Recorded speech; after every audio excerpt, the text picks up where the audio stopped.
Hello everyone, নমস্কাৰ মই ৰঞ্জনাই মোৰ পাকঘৰ ৰঞ্জনাস কিচেনলৈ সকলোকে স্বাগতম জনাইছো আজি বনাবলৈ লৈছো জলকীয়াৰ আচাৰ বনাব নজনা অৱশ্যে কোনোৱেই নাই কিন্তু মই আজি বনাবলৈ লৈছো পকা ৰঙা জলকীয়াৰ আচাৰ আসলতে বজাৰত জলকীয়াখিনি পকা জলকীয়াখিনি দেখি ৰব নোৱাৰিলো লৈ আহিলো তাকে এতিয়া বনাবলৈ লৈছো একেবাৰে কম মছলাযুক্ত মছলা নাই বুলিয়ে ক'ব পাৰি আৰু এই আচাৰ আপোনালোকে বহুত দিনলৈ এই আচাৰৰ সোৱাদ ল'ব পাৰিব 6 মাহৰ পৰা 1 বছৰ পৰ্যন্ত এই আচাৰ ভালে থাকে আৰু বিতংকৈ জানিবৰ বাবে ভিডিওটো শেষলৈকে চাব আৰু যদি ভাল পায় লাইক কৰিব কমেন্ট কৰিব আৰু মোৰ চেনেলটো সাবস্ক্ৰাইব কৰিবলৈ নাপাহৰিব আৰু চেনেলটো সাবস্ক্ৰাইব কৰি কাষলৈ থকা বেল আইকনটো দবাই দিব তেতিয়া আপোনালোকে মোৰ পৰৱৰ্তী ভিডিওৰ নটিফিকেশনসমূহ লগে লগে পাই যাব আৰু তেতিয়া হলে আহক ভিডিওটো আৰম্ভ কৰো ইয়াৰ বাবে এয়া জলকীয়াখিনি মই প্ৰথমে পৰিষ্কাৰ কৰি ধুই ৰ'দত শুকুৱাই লৈছো এটা ৰ'দত শুকুৱালে হৈ যাব আৰু আনফালে এয়া সৰিয়হ মই লৈছো সৰিয়হখিনি মই ভিনেগাৰত তিয়াই থৈছো সৰিয়হখিনি ডুব যোৱাকৈ ভিনেগাৰ দিব লাগিব আৰু সৰিয়হখিনি এনেদৰে ভিনেগাৰত তিয়াই মই 3-4 ঘণ্টা মান থৈ দিছো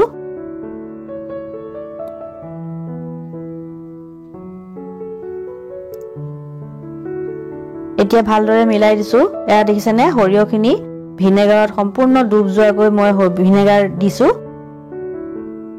এতিয়া ঢাকি পেলাই থৈ দিম 3-4 ঘণ্টা মানৰ বাবে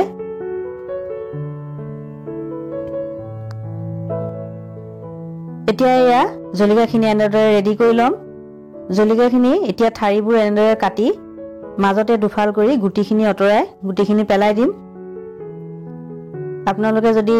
এনেদৰে খালি হাতেৰে জলকীয়াখিনি এনে কৰিবলৈ অসুবিধা পায় গ্লোভছ আছে যদি গ্লোভছ পিন্ধি লব নতুবা গ্লোভছ নহলে পলিথিনৰ পেকেট দুটা পিন্ধি ৰবাৰ মাৰি লব তেনেকৈ কৰিলেও কামটো চলি যাব এতিয়া এনেদৰে গুটিখিনি জলকীয়া এনেদৰে মই অতৰাই লৈছো গুটিখিনি অতৰাই লৈছো গুটিখিনি আসলতে ভালদৰে কেতিয়াবা পিছা নাযায় হেয়ে মই গুটিখিনি অতৰাই দিছো গুটিখিনি অতৰাই ললে ভাল লাগে এয়া জলকীয়াখিনি হৈ গল ৰেডি হৈ গল এতিয়া জলকীয়াখিনি মিক্সি জাৰত দি অলপ অলপকৈ দি মিক্সি জাৰত দি ঘুৰাই লম জলকীয়াখিনি অৱশ্যে মই একেবাৰে পেষ্ট কৰি নেপেলাও অলপ অলপ মিক্সি জাৰত মাত্ৰ অলপ অলপকৈ ঘুৰাই জলকীয়াখিনি উলিয়াই দিম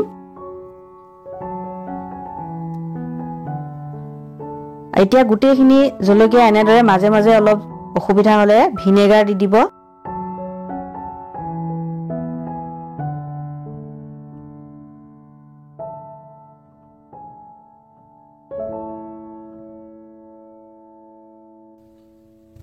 এয়া জলকীয়াখিনি হৈ গল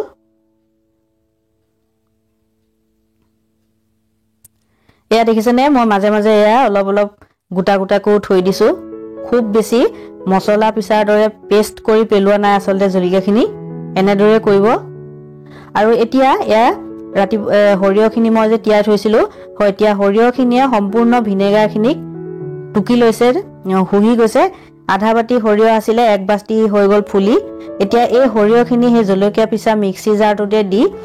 সৰিয়হখিনিও পেষ্ট কৰি লম আৰু ইয়াতে মই কেইফালমান জলকীয়া থৈ দিছিলো হেয়া সৰিয়হৰ লগতে দি লম আৰু এয়া মই এতিয়া নিমখ দিছো নিমখখিনি মই হুকানকৈ ভাজি থোৱা নিমখ কেঁচা নিমখ দিয়া নাই কেঁচা নিমখ দিলে অলপ পানী উঠি যায় হেয়ে মই হুকান ভাজি থোৱা নিমখ দিছো এয়া সৰিয়হখিনিও হৈ গল এতিয়া জলকীয়া উলিওৱা বাটিটোতে সৰিয়হ পেষ্টখিনিও এনেদৰে বাকি দিম এতিয়া কেঁচা মিঠাতেল দি মিশ্ৰণটো মিলাই লম আমি আচাৰ বনালে যেনেদৰে তেল গৰম কৰি ঠাণ্ডা কৰি লওঁ ইয়াত হেতু প্ৰসেস কৰিব নালাগে ইয়াত কেঁচা মিঠাতেল দিব কেঁচা মিঠাতেলৰহে ইয়াৰ সোৱাদটো আহিব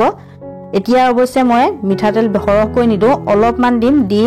ভালদৰে মিলাই লম মিশ্ৰণখিনি খুব ধুনীয়াকৈ মিলাই লম মিলাই মই পুনৰ এটা ৰ'দত এই বাটিটোতে এনেদৰে থৈ বাটিটোতে মই এটা ৰ'দত দিম এয়া 5 দিনা এয়া ৰ'দত দি দিছিলো এনেদৰে ঢাকি পেলাই মই আচাৰ ৰ'দত দিলে এনেদৰে ঢাকি দিও এয়া ৰ'দত দিয়া হৈ গল ৰ'দৰ পৰা আনি ঠাণ্ডা হোৱাৰ পাছত মই এতিয়া কণ্টেইনাৰত ভৰাই থম আৰু কণ্টেইনাৰত ভৰোৱাৰ পাছত ওপৰত পুনৰ কেঁচা মিঠাতেল অলপ দি দিম এই আচাৰ বহুত দিনলৈ ভালে থাকে আৰু খুব সোৱাদযুক্ত আপোনালোকে এবাৰ বনাই খাই সোৱাদ লৈ চাব তাৰ পিছত মোক জনাব কমেন্ট কৰি কেনে পালে আজিলৈ আহিছো পুনৰ লগ পাম এনে ধৰণৰ এটা নতুন ৰেচিপিৰ ভিডিঅ' লৈ ধন্যবাদ